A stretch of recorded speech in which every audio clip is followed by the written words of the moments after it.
Back now with Day to Day. What's the most you ever lost on a coin toss? Sir? The most you ever lost on a coin toss? I don't know. I couldn't say.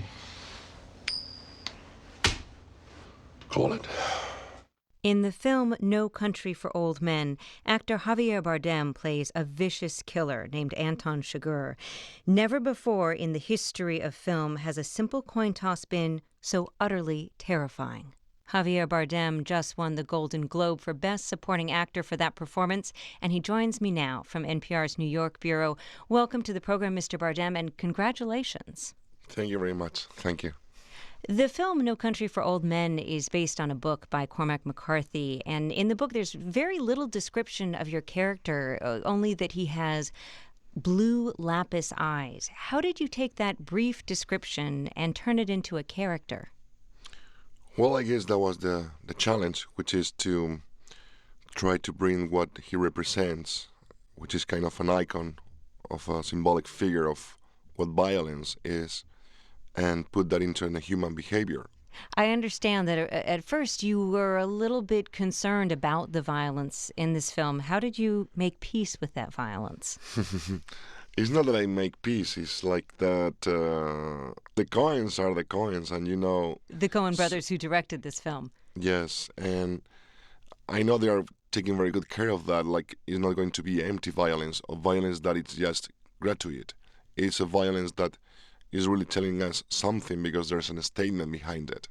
One of the things that to me was most frightening about this character is that you had no idea how or why he became so violent. You know, you don't get any sense of something terrible happened to him in his childhood, something like that. Did you as an actor have in your mind an understanding of why he behaves like he does?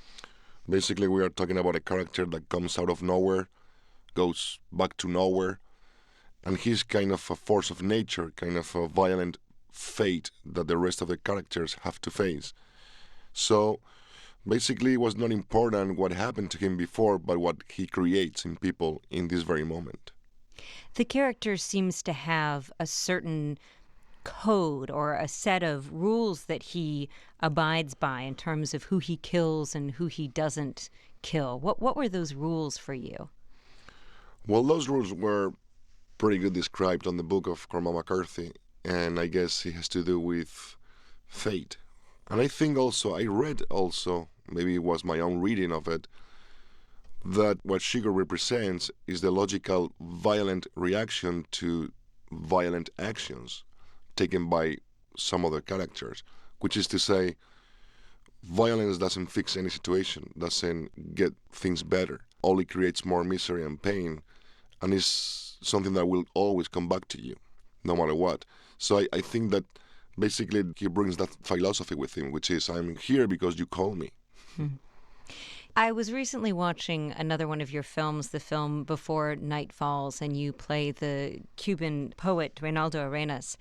And there's a scene in that film where you're being talked to about great literature. And there's this look on your face as if you're listening not with your ears, but with your eyes. I'm curious, are you conscious at all of what your eyes are such a distinct feature? Are you conscious of what you're doing with them when you act? Thank you very much. That was a nice compliment, I have to say. Not really. I guess one of the things that all the actors, we try to achieve is to not be aware of ourselves at all when we act. We try to embody somebody else. And maybe Reinaldo Arenas, in that very moment that you described right now, he was really listening with the heart, with the soul, with the hope of becoming one of those great literature figures one day. Maybe Javier, myself, won't ever listen that way. You know, those are the eyes of Reinaldo. They were not mine.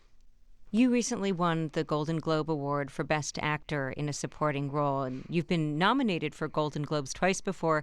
This year you finally win, and there was no award ceremony because of the writer's strike. Was that a disappointment? No, just the opposite. How so? No.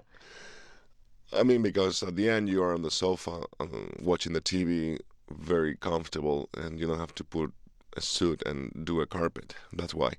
But I understand why people will complain. And of course, there is a lot of people out there that deserve the recognition. But at the end, awards and these things are not important compared to the whole thing that is going on with that strike, where a lot of people are really having a lot of trouble. I mean, who cares about awards? They really need to get to an agreement because things are going to get tougher and tougher as every day passes. Were you on the couch watching during the Golden Globe Awards? Yeah, You yeah, I were? was watching TV. Did you celebrate at all? The funny thing is that I was watching one channel, and then my mom from Spain called me and told me, "You won." I said, "No, I'm watching the channel," and they haven't said anything. Said, "Yes, you won because they put it on internet." I said, "Okay." So basically, she told me that I won, which was a great news. Javier Bardem, if there's one character that you've played that you think is closest to who you are as a person off screen, what would that character be? If there was any, I won't tell you. You want yourself private. You want to keep yourself private. But I guess we all, the actors, no matter how hard we try, we always, unfortunately, bring a lot of ourselves into it. And I say unfortunately because I know that almost every actor's dream is to really be able to disappear in somebody else's.